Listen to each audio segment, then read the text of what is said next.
Bueno, comencemos a analizar el modelo de factores específicos en una situación de autarquía. Recuerden que cada modelo que vamos a ir viendo en este curso, siempre vamos a dividir las secciones. Primero, analizar la situación de una economía en autarquía, que puede ser una economía, dos economías, n economías en autarquía. ¿Sí? El modelo es verlo en una economía, qué es lo que está pasando, para luego sí poder suponer la situación de apertura comercial entre una y otra o en economías. ¿Sí? Así que bueno, comencemos con nuestro modelo de factores específicos bajo condiciones de autarquía. Y para ello siempre lo que hacemos es plantear los supuestos del modelo. Vamos a suponer una economía argentina que produce dos bienes, arroz y moto, que los vamos a denominar A y M, que para producir estos bienes necesita de tres factores de producción: el trabajo, que va a seguir siendo nuestro factor móvil entre sectores, y que por lo tanto deberá cumplir con la restricción que tenemos. Tenemos una dotación de trabajo de L barra, es nuestra oferta de trabajo, y que será asignado a la producción de arroz o de motos de acuerdo a la demanda y al valor del producto marginal del trabajo en cada uno de estos sectores, que eso luego lo vamos a ver. Otros dos factores que vamos a tener va a ser la tierra y el capital. Estos dos factores suponemos que no son móviles entre sectores, sí que son específicos a la producción de cada uno de estos bienes, y que por lo tanto toda la dotación de K va a estar destinada a producir motos, y que toda la dotación de tierra va a estar destinada a producir arroz. K es factor específico de motos y T es el factor específico de arroz. Por lo tanto, nuestras funciones de producción van a estar representadas de esta manera, donde la producción de A va a ser una función de tierra, de todo el stock de tierra y del trabajo que se le asigne, y la función de producción de motos va a ser justamente una combinación del stock de capital que tenemos y el trabajo que se le asigne a ese sector. Todos los mercados, tanto de bienes como de factores, son competitivos en este modelo, y suponemos que L, K y T están todos siendo plenamente ocupados. Primer punto, presentarles simplemente la cara que tiene la función de producción en este modelo de factores específicos.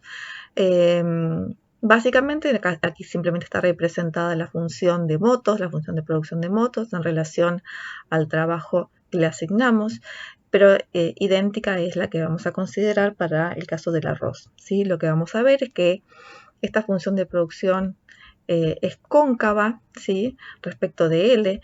¿Por qué? Porque dado que tenemos un stock de K que es fijo y que lo estamos ocupando plenamente, a medida que sumemos una hora adicional de trabajo, este trabajo va a tener rendimientos decrecientes, ¿sí?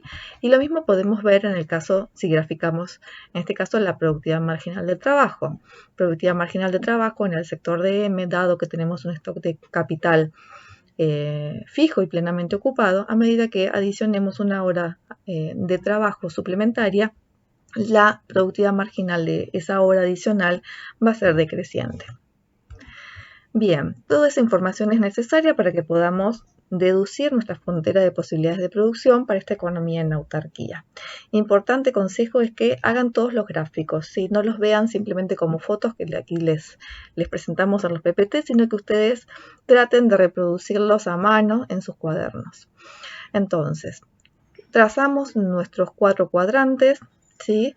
En nuestros cuatro cuadrantes vamos a tener representados, vamos a medir, L en abscisas para el lado izquierdo, L también en ordenadas hacia abajo, la producción de alimentos también en ordenadas pero hacia arriba, y la producción de motos en abscisas hacia la derecha, ¿sí? ¿Qué es lo que vamos a tener representados en estos cuatro cuadrantes? En el cuadrante izquierdo inferior tenemos a nuestra dotación de trabajo. Nuestra dotación de trabajo es nuestro L barra que está representado aquí, y L barra que está representado acá, ¿sí? Y los puntos que encontramos trazados sobre esta recta, que es nuestra restricción, que es nuestra dotación máxima de trabajo, nos dicen cómo va a ser asignado el trabajo entre la producción de alimentos y la producción de motos de acuerdo a los puntos que sean eventualmente de equilibrio. Aquí simplemente tenemos graficada nuestra restricción de oferta de trabajo. En los cuadrantes superior izquierdo e inferior derecho, lo que tenemos graficado son las funciones de producción. En el superior izquierdo tenemos la función de producción de alimentos, misma forma cóncava que la que vimos antes, cóncava siempre hacia el trabajo, ¿sí? Donde vemos que dada la dotación de tierra plenamente ocupada, a medida que adicionamos una hora más de trabajo, esta función va a presentar rendimientos decrecientes. Lo mismo para la función de producción de motos, ¿sí? Cóncava hacia L, y a medida que aumentamos L, vemos justamente el efecto de la productividad marginal del trabajo decreciente. Cada punto, ¿sí? Cada punto, por ejemplo, partiendo del punto 1, donde vemos que esta cantidad de L es asignada a A, ¿sí? Que es mayor que lo que de L que lo que le asignamos a manufacturas, nos va a determinar un primer punto para nuestra frontera de posibilidades de producción. Cambiaremos, ¿sí? Uno a uno las asignaciones del trabajo en una producción, la de alimentos y en la de manufacturas, y obtendremos otro punto. Y así con cada uno de los puntos que nos van a permitir graficar el máximo de posibilidades de producción que tiene esta economía, dado sus recursos, todos sus recursos, trabajos que se está cumpliendo con esta restricción, pero también aquí detrás tenemos la plena ocupación de tierra y la plena ocupación de capital. O sea que esta va a ser nuestra frontera de posibilidades de producción cóncava al origen, ¿sí? Y que nos dice el máximo de posibilidades de diferentes combinaciones de arroz y motos que tiene para producir esta economía. Otra cosa importante que tenemos que ver en este gráfico, en esta frontera de posibilidades de producción, si la comparamos con la de Ricardo, vemos que no es recta, sino que justamente es cóncava al origen.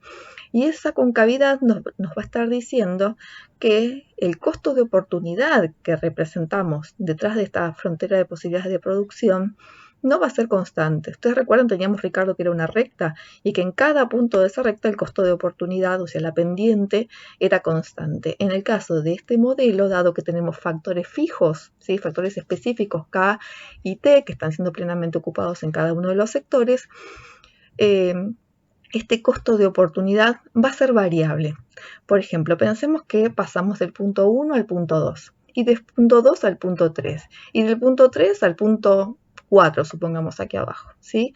Lo que vamos a ver es que a medida que liberamos una unidad de trabajo del sector de arroz para producir una moto adicional, ¿sí? Este costo de oportunidad de dejar de producir arroz para producir una moto adicional es cada vez mayor, y por lo tanto el costo de oportunidad en este modelo es creciente, a diferencia de lo que vimos con Ricardo, que era constante a lo largo de toda la curva de frontera de posibilidades de producción. Esto es un resultado importante que tienen que retener. Nada, esta simplemente es un slide para comentarles un poquito lo que ya les comenté antes en el gráfico, es una síntesis. Bien, pasemos ahora a ver cómo encontramos, ya conocemos la función, ya conocemos los supuestos de esta economía en autarquía, ya conocemos las fronteras, las funciones de producción de arroz y motos y la frontera de posibilidades de producción que tiene esta economía en autarquía. Ahora lo que vamos a ver es tratar de buscar cuál es la condición de equilibrio para que esta economía esté justamente en equilibrio bajo autarquía. Y la condición que vamos a ver es que es muy parecida, es la misma que tuvimos en el caso de Ricardo. Para que nuestra economía esté en equilibrio, dados los precios de PM y PA, va a tener que cumplirse que el salario, ¿sí?, que se le pague al trabajo en el sector de motos como en el sector del arroz tiene que ser el mismo y tiene que ser igual al valor de la productividad marginal del trabajo en cada uno de estos sectores. Valor de la productividad marginal del trabajo en en cada uno de los sectores, ¿sí? O sea, WM igual a WA igual a W estrella, único salario en esta economía que va a hacer que nos permita que lleguemos a una situación de equilibrio. Recuerdan que si el salario que se paga en el sector de las motos es diferente al que se paga en el sector del arroz, siempre van a haber incentivos para que el trabajo se mueva de un sector a otro, siempre que se mueva al sector donde le están pagando mejor, y por lo tanto el equilibrio, situación estable, va a ser alcanzada cuando en toda la economía se esté pagando el mismo salario. A partir de esta condición de equilibrio, simplemente haciendo pasaje de términos, llegamos a nuestra condición de equilibrio en autarquía. Y esta condición de equilibrio en autarquía es muy parecida también, si la miran a simple vista, es muy parecida a la que tuvimos con Ricardo. Precios relativos igual a costo de oportunidad. Esto es el costo de oportunidad, ¿sí? A diferencia de Ricardo, esto era constante, ¿sí? Porque recuerdan que teníamos requerimientos técnicos fijos de horas de trabajo. Y aquí tenemos que las productividades marginales del trabajo no eran constantes, ¿sí? Eran decrecientes. ¿Recuerdan que vimos el gráfico? Bueno, y que esa productividad marginal decreciente también nos permitía encontrar que teníamos una frontera de posibilidades de producción cóncava y que por lo tanto dejar de producir una unidad de arroz para producir una moto adicional iba a hacer que ese costo de oportunidad sea creciente, y eso está representado acá. ¿Sí? No es constante, sino que tenemos este cociente de productividades marginales del trabajo entre arroz y motos, ¿sí? Que va a ser justamente creciente.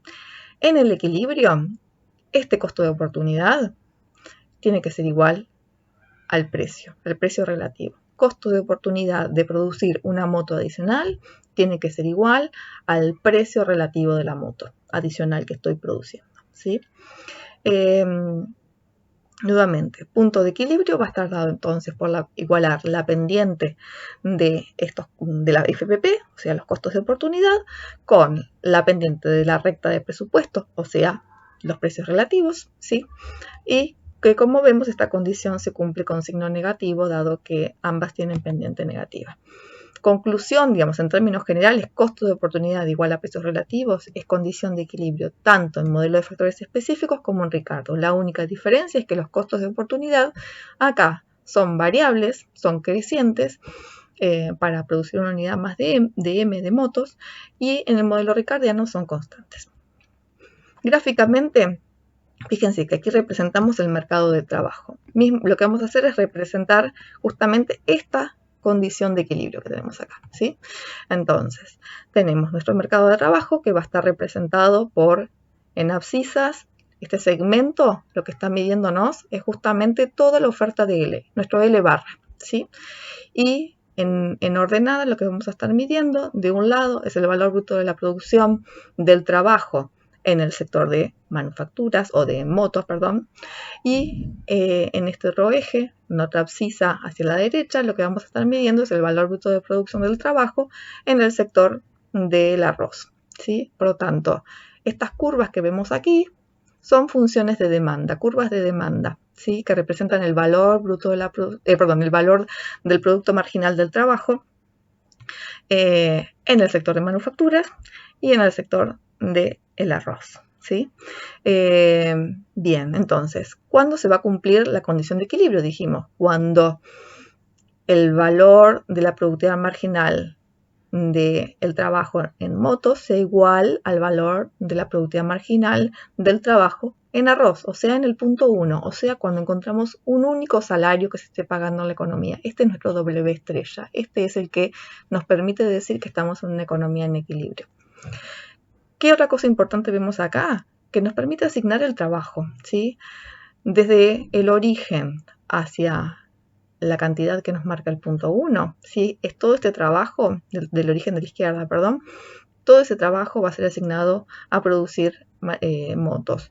Y desde el origen derecho hacia el valor que nos marca de L en el punto 1, es el trabajo que va a estar siendo asignado a producir el arroz. Como vemos, toda esta oferta de trabajo que tenemos, todo este L barra, está siendo plenamente ocupado. Mitad para producir motos, mitad para producir arroz. Mismo resultado lo podemos ver con la frontera de posibilidades de producción, mismo equilibrio. ¿Sí? Tenemos nuestra frontera de posibilidades de producción, que dijimos que es cóncava al origen, tenemos la recta de presupuesto, ¿sí? Justamente son tangentes en el punto 1, se está cumpliendo que el costo de oportunidad es igual que los precios relativos, y a su vez tenemos una curva de indiferencia, de un conjunto de curvas de indiferencia que también está siendo tangente en ese punto y por lo tanto nos permite cumplir con esta condición de economía en autarquía en equilibrio, donde se va a consumir lo que se produzca. ¿Y qué es lo que se va a producir? Lo que me digan los precios. ¿Sí? Cuando los precios se igualen con el costo de oportunidad de producir un bien en términos de otro, ahí vamos a estar en equilibrio, que es exactamente lo mismo a encontrar el punto 1 en el mercado de trabajo. Otra manera de representar el equilibrio es mirando la oferta relativa con la demanda relativa. Demanda relativa, en este modelo no tenemos ninguna particularidad. Nuestras demandas relativas son bastante sencillas y simplemente reflejan el efecto de sustitución entre un bien y otro y no tienen ninguna particularidad. Lo que sí vamos a tener como algo relevante es mirar la oferta relativa. Y esta oferta relativa vamos a ver que va a ofrecer más QM, ¿sí? O sea, más cantidades de motos a medida que el precio de la moto aumente, precio relativo siempre, ¿sí? Bien, pensemos ahora cómo se alteraría este equilibrio que acabamos de encontrar en autarquía cuando tenemos un cambio exógeno a los precios relativos, ¿sí?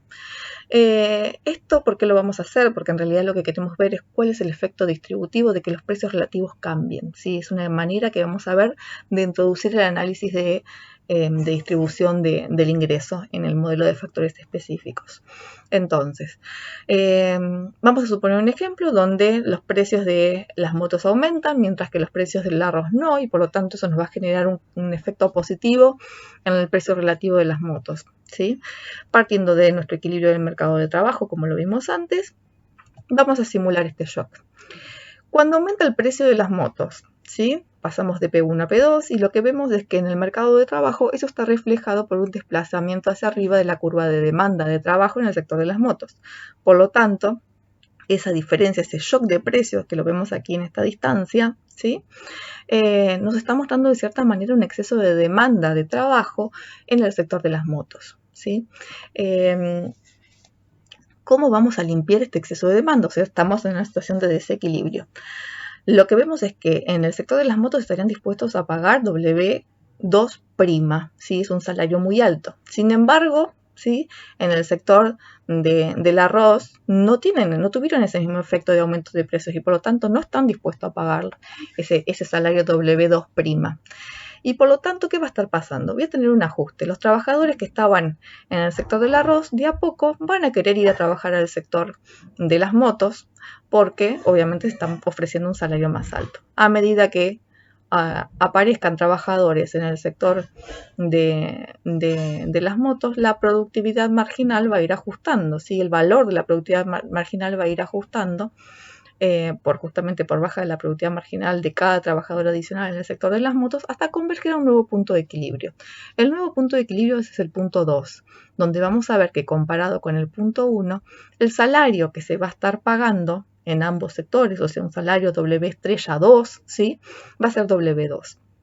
Algo importante a remarcar acá es que tenemos un shock de precios, un aumento de PM, que es de toda esta distancia, ¿sí? Desde W1 hasta W2', pero que sin embargo el salario de equilibrio, el salario final que vamos a ver es simplemente, nos va a estar representando un aumento de W1 a W2, o sea, mucho más bajo. Se va a estar cumpliendo esta relación que tenemos aquí, que la variación del precio de las motos va a ser mayor que la variación del salario, que obviamente va a ser mayor que la variación del precio del arroz porque no varió, ¿sí? Otra cosa importante a remarcar en este gráfico es que inicialmente el punto 1 nos marcaba la asignación del trabajo entre el sector de motos y el sector del arroz. Ahora vamos a tener este punto 2 y lo que vamos a ver es que la producción de las motos va a asignar todo este trabajo adicional a producir motos y que por lo tanto la producción, o sea, el QM, el Q de las motos, va a ser mayor y que el Q de alimentos, acá dice M pero es L, es A, perdón, LA, va a ser menor. ¿Sí? Voy a estar produciendo menos arroz y más motos, o sea que esta relación QM-QA va a aumentar. Mismo análisis que el de recién, pero con nuestra frontera de posibilidades de producción, lo vemos con el cambio en la pendiente de la recta de precios de presupuesto. Punto 1 era mi situación inicial, esta era la recta de precios, donde se cumplía la condición costo de oportunidad igual a precios relativos, pero los precios relativos cambiaron porque PM aumentó. Entonces, esta pendiente, al aumentar PM, se hizo mucho más empinada, ¿sí? Mayor pendiente. Y lo que vamos a ver es que vamos a encontrar otro punto de tangencia. El punto 2 que vimos en el mercado de trabajo anteriormente, lo encontramos acá en este nuevo punto de tangencia. ¿Qué nos va a decir este punto de tangencia? Nuevamente en equilibrio, pero con una cantidad de arroz mucho menor que antes y con una cantidad de oferta, digamos, de producción de motos mucho mayor, ¿sí? Mismo resultado que el anterior, pero con otro gráfico. Importante que ustedes sepan hacer todos los gráficos y poder sobre todo relacionarlos y que tengan consistencia entre sí.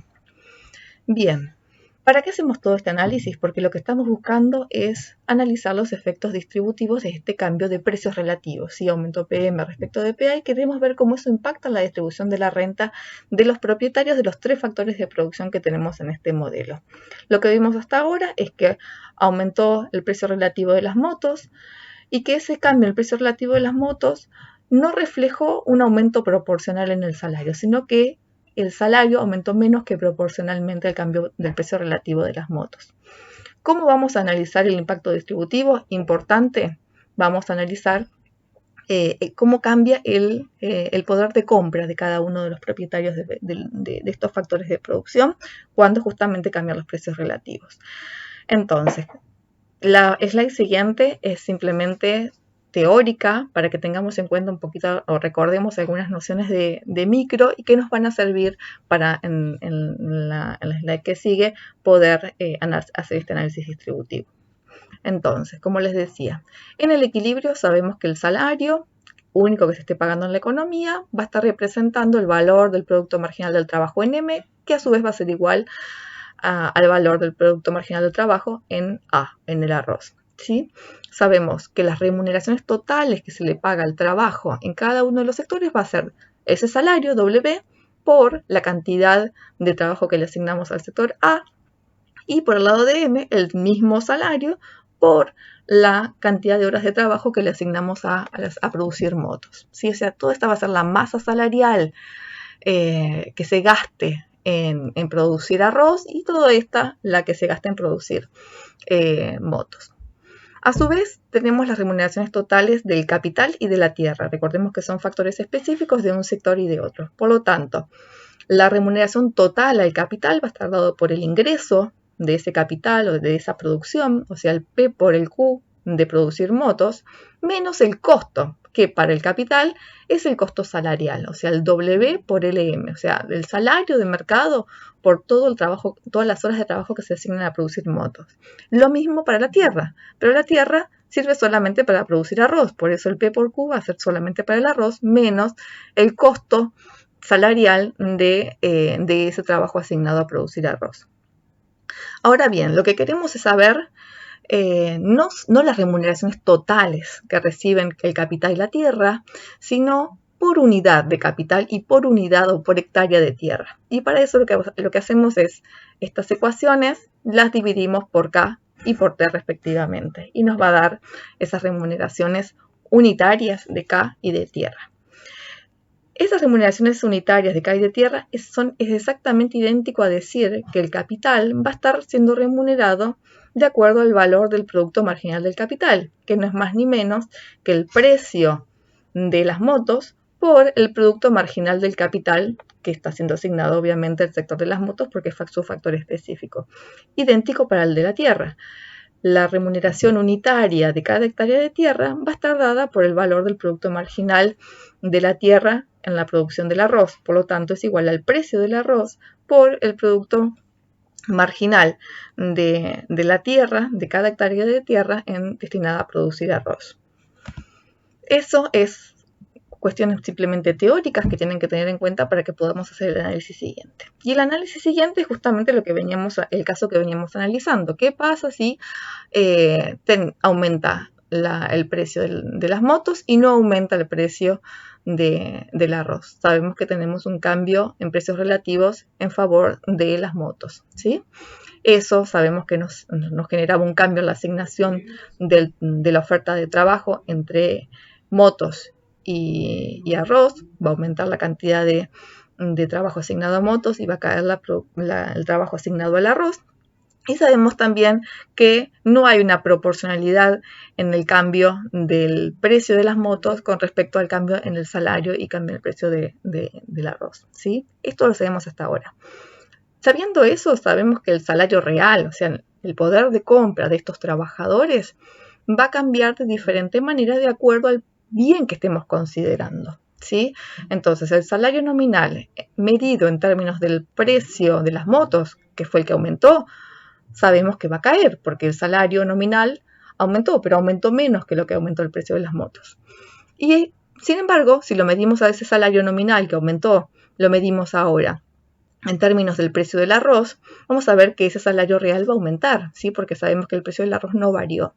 Y en consecuencia lo que vamos a tener que decir es que el efecto del cambio en el poder de compra de los trabajadores cuando hay un cambio en precios relativos es ambiguo. Digamos, no puedo decir demasiado, sobre todo si no sé cómo se compone la canasta de consumo de este trabajador o de estos trabajadores entre motos y arroz, ¿sí? Si hacemos el mismo análisis ahora, pero para el propietario del capital y el propietario de la tierra, ¿sí? El capitalista y el terrateniente.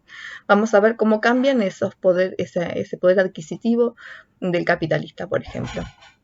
Sabemos que en el sector de las motos voy a tener más trabajo, ¿sí? Si aumenta la cantidad de trabajo, cae el producto marginal del trabajo, pero al caer el producto marginal del trabajo va a estar aumentando el producto marginal de capital, ¿sí? Recuerden que tengo el mismo stock de capital, pero le estoy poniendo más trabajadores a usarlo. Por lo tanto, el producto marginal del capital va a estar aumentando. Si aumenta el producto marginal del capital, vamos a ver que en términos reales, esta renta real medida en términos del precio de las motos va a estar incrementándose. Y más aún se va a incrementar si mido esa renta real en términos del arroz. ¿Por qué? Porque el precio del arroz no cambió y la remuneración del capital va a ser unitaria, digamos, y nominal va a ser mucho mayor. Entonces, el capitalista en términos de poder adquisitivo va a mejorar. ¿Qué va a pasar con el terrateniente? Lo contrario, ¿sí? Yo sé que como consecuencia del cambio en los precios relativos, la asignación de trabajo a la tierra va a caer, ¿sí? Si cae la asignación del trabajo a la tierra, va a estar aumentando la productividad del trabajo y por lo tanto va a estar cayendo la productividad marginal de la tierra, de cada hectárea. Si cae la productividad marginal de la tierra asignada al arroz y medido en términos del precio del arroz, cuyo precio no varió, lo que voy a ver es que esta remuneración real va a caer para el terrateniente. Y más aún va a caer si la mido en términos del precio de las motos, porque el precio de las motos aumentó y sabíamos que el precio del arroz no. Entonces, en este caso lo que podemos decir es que la renta real del terrateniente va a empeorar. Conclusión, ¿sí? Respecto de esos cambios a los precios relativos que vimos. Frente a un cambio a los precios relativos de los bienes, el que va a mejorar su poder de compra va a ser el propietario del factor específico, ¿sí? Del factor específico utilizado en el bien cuyo precio relativo aumentó. Va a empeorar el poder de compra del propietario del factor específico utilizado en la producción del bien cuyo precio en términos relativos cayó. Y no vamos a poder decir demasiado, digamos, respecto de cómo cambia el poder de compra de los trabajadores. Más que nada lo que diremos es que es ambiguo, siempre y cuando no tengamos información respecto de la composición de la canasta del consumo de estos trabajadores. Importante, estos temas que suelen ser complejos, digamos, todo el análisis de distribución de la renta, mi consejo es que lo miren tanto en Krugman como en Finster y Taylor. Tienen dos maneras diferentes de explicarla, la explicación es válida cualquiera de las dos, pero bueno, traten de buscar la que a ustedes les parece más transparente y más clara para poder entender estos fenómenos. Les dejo un caso para pensar, ¿sí? Y que les va a servir también para poder responder a una de las preguntas del test de lectura de video que les vamos a dejar. Supongamos que tenemos, bueno, una situación de equilibrio como punto de partida y nos interesa saber qué va a pasar con el salario de equilibrio y con la oferta relativa de motos respecto de arroz, si hay un cambio, si hay un aumento generalizado en los precios. Lo que vamos a suponer en este caso es un proceso inflacionario donde tanto el precio de las motos como el precio del arroz suben y suben en igual medida, ¿sí? Mi consejo es, tomen el gráfico del mercado de trabajo, hagan esta simulación, ¿sí? Gráficamente, vean qué pasa con el salario, vean qué pasa con la asignación del trabajo en un sector y otro, y por lo tanto van a poder deducir qué va a estar pasando con QM respecto de QA, y por lo tanto lo van a poder graficar en la FPP también. Y luego, una vez que hicieron ese análisis, pasan a hacer el mismo análisis que hicimos recién en términos de poder adquisitivo de cada uno de los factores de producción. Así que bueno, importante empezar a usar los gráficos, importante que los desarrollen ustedes, importante que puedan hacer este tipo de simulaciones para ver si logran resolver este ejercicio y obviamente responder a la pregunta que les dejamos en el test de lectura.